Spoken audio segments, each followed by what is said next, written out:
This Sunday, I wanted to talk about a more religious topic than usual. Christianity is fractured into 1,000 different flavours like a Ben and Jerry's ice cream cabinet. Everyone has their favourite flavour, and some you might not think are even ice cream.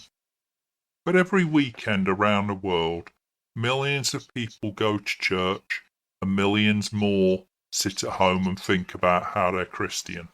All the different denominations generally hold themselves together looking at foundational concepts like the Nicene Creed. And they define themselves by the Trinity, the resurrection, the role of the church.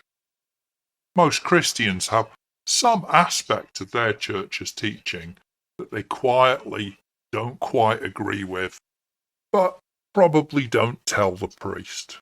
What brings a congregation together is a shared experience and a shared perspective on God.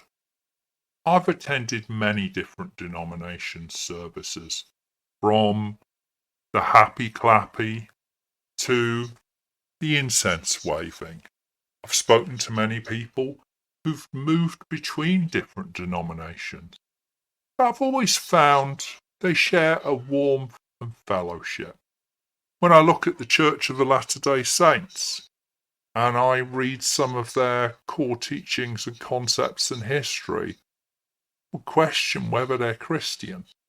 But I wouldn't question the goodness in the heart of the people I've met from that church, because they are well-meaning people. There's more love in a lot of their hearts than I find in the hearts of other congregations that I would consider Christian. But the Church of England has a very odd situation. It's not really a single church, it's like a spectrum. I used to occasionally go to a Church of England church where their ministers weren't allowed to become priests in the Church of England because they were seen as far too evangelical.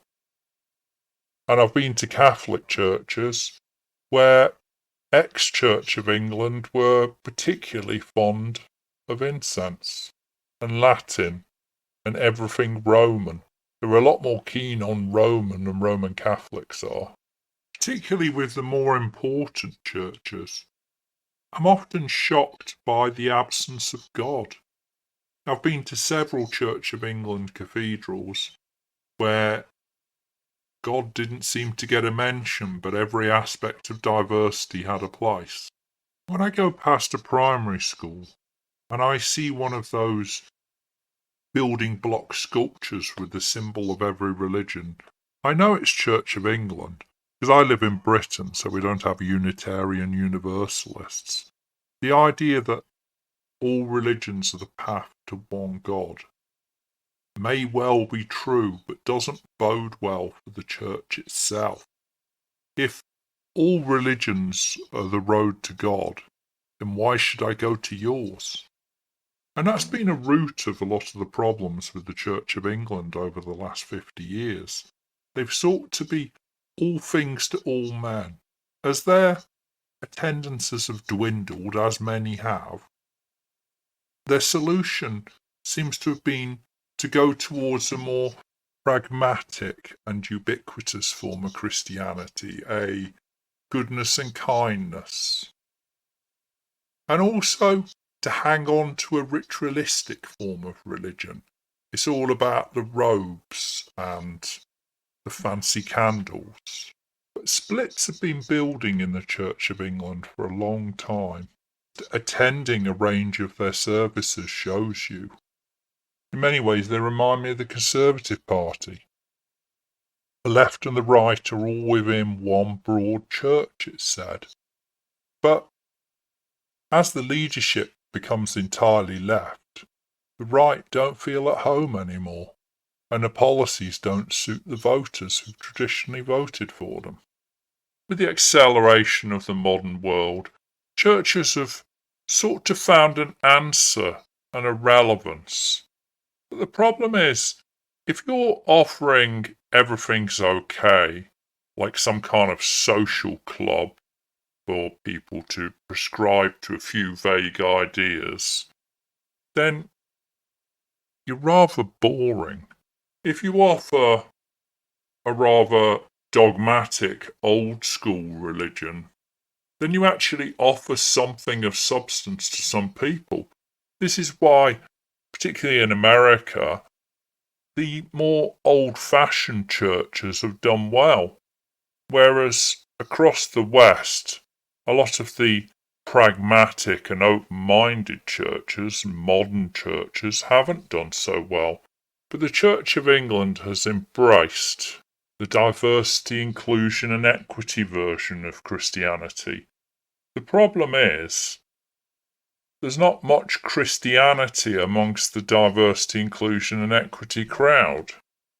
And seeking relevance has split the church. GAFCON now has more attending members than the Church of England. And with the latest changes,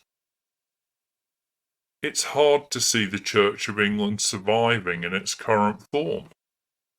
Yeah, I see the very people who welcome everyone and have the everyone is welcome view on Christianity are the ones who don't welcome people with St. George's flags holding a carol service.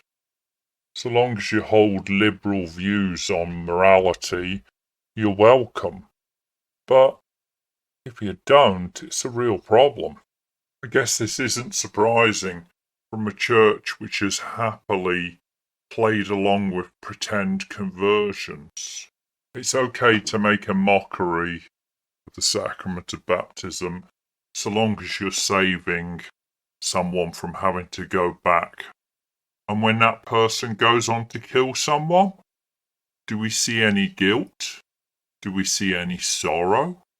Do we see any sadness from the church that helped deliver that?